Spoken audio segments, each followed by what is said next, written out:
This is the Herd Line News. So, Zeke may not be at camp, but Dak is. And over the weekend, Jerry Jones praised Dak for his intangibles. And he went on to compare him to Michael Irvin, saying we couldn't have done it without his heart, soul, and leadership. And USA Today asked Irvin about it. And he said, rarely do you get the heart and soul of the football team at the quarterback position. Dak has that in him. I tell people, stop it. Stop being a dummy here. It's insane sometimes when I hear the analysis on Dak. And this man has won as many games as he's won. It's like everyone's looking for a reason not to believe instead of opening their eyes for all the reasons they should believe. That's like well put.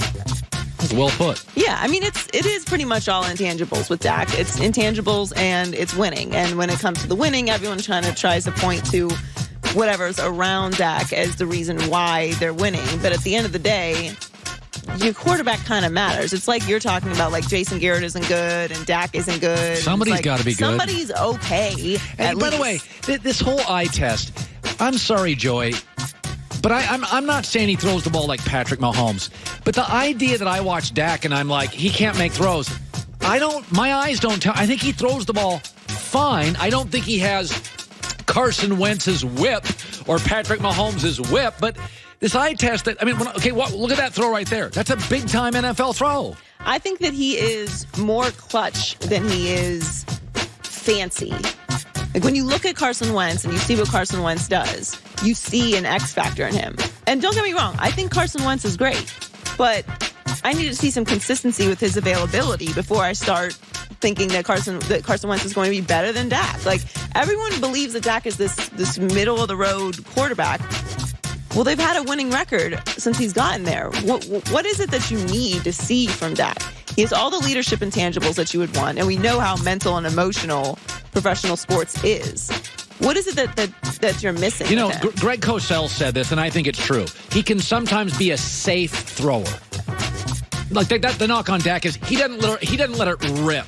Well, let's be honest. He doesn't have Patrick Mahomes' arm. He doesn't have Big Ben's arm. Alex Smith didn't let it rip, and Alex Smith won a lot of playoff games. Would Dak be better served with a good arm, not a special arm, to let it rip when he doesn't have the device to squeeze it into these little windows in the NFL? He knows what he is, which is... knowing your limitations is an advantage, I believe. Phil Simms won Super Bowls that way. It's okay. Not everybody's Peyton Manning. Right. So we've talked a lot about Antonio Brown's feet when you were just discussing with Reggie that you don't like new stuff. This is where I thought you were going. We finally had an update on why they look the way that they do. So he has been out of practice and he's been limping around camp. We saw in the first episode of Hard Knocks. Well, they're pretty gross. If you're listening on radio, they're just trust us. They look gross, and they're not like bunions. They're peeling. And what it is, Chris Simms revealed that he burned his feet in a cryotherapy machine without the proper footwear.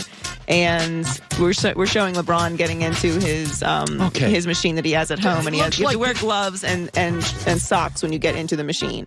Look at that. It goes to minus 200 degrees. It's like a space machine. It is a space machine. I personally wouldn't use it because I would get claustrophobic, and I don't like the cold. Thank you. But I also didn't like icing as an athlete, so I get it because it's much more efficient to do it. Look at this way.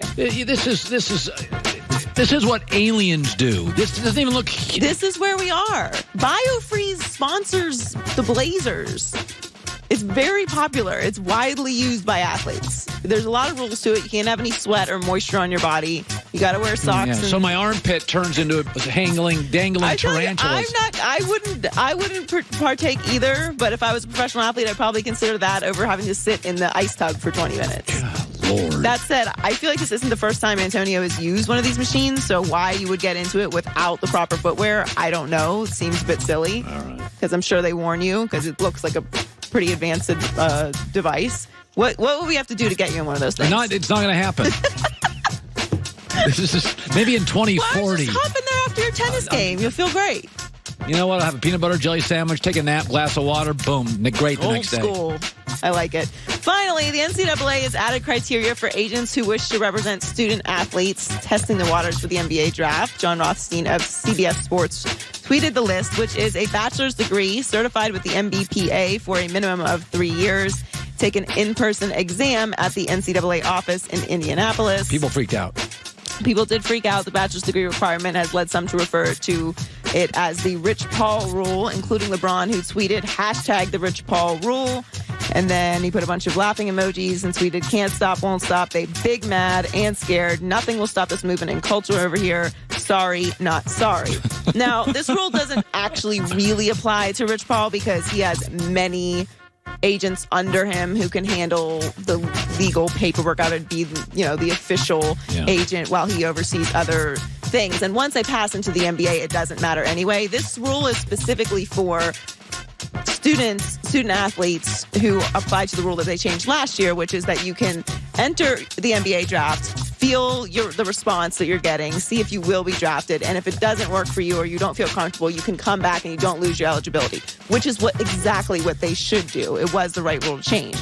Now, Nick Wright said earlier this is not really like applying to Rich Paul because we know the power that Rich Paul has, and he's getting one and done. They're leaving the NCAA anyway. That's mostly what he has, and that the NCAA can't enforce rules in the NBA. It's not how it works. They don't have any control over that. It's the next Rich Paul that they're concerned about. Now, this is obviously also a reaction to the FBI probe, which is, sweeping college basketball. The thing that people are most upset about is the bachelor's degree, which I can understand, because if you have experience in any certain career and you don't have any success, a college degree is really meaningless. Okay, I'll give you an example. In Los Angeles now, you have to have a bachelor's degree to be a real estate agent. You didn't have to forever, and it's ridiculous. Yeah, it's ridiculous. That's ridiculous. But California passed it because they felt like we have to elevate the qualifications to be a real estate agent because most people are fine, but there are people that are not qualified and making too many mistakes, leaving consumers vulnerable. These are universities that demand their coaches have degrees. I don't think it's terrible to demand that the agents have degrees. The optics do look like you're going after Rich Paul. I agree with that. The timing could have been better. Well, yes. And going after Rich Paul is silly because it's only admitting to the power that they have right now. Like you are showing that you are, like LeBron said, scared of that influence. But the idea that they're protecting the kids, I'm not buying so much into that. You should have to, get some required courses or whatever. Yes. The other requirements I'm perfectly fine with. And I don't necessarily even agree with the coaching degree. I mean, if you play in the NBA and then you are an assistant coach for 5 years, you can't then become a head coach in basketball because you don't have a college degree. But I think the rule is you have to have a degree to coach. To be a head coach, yeah.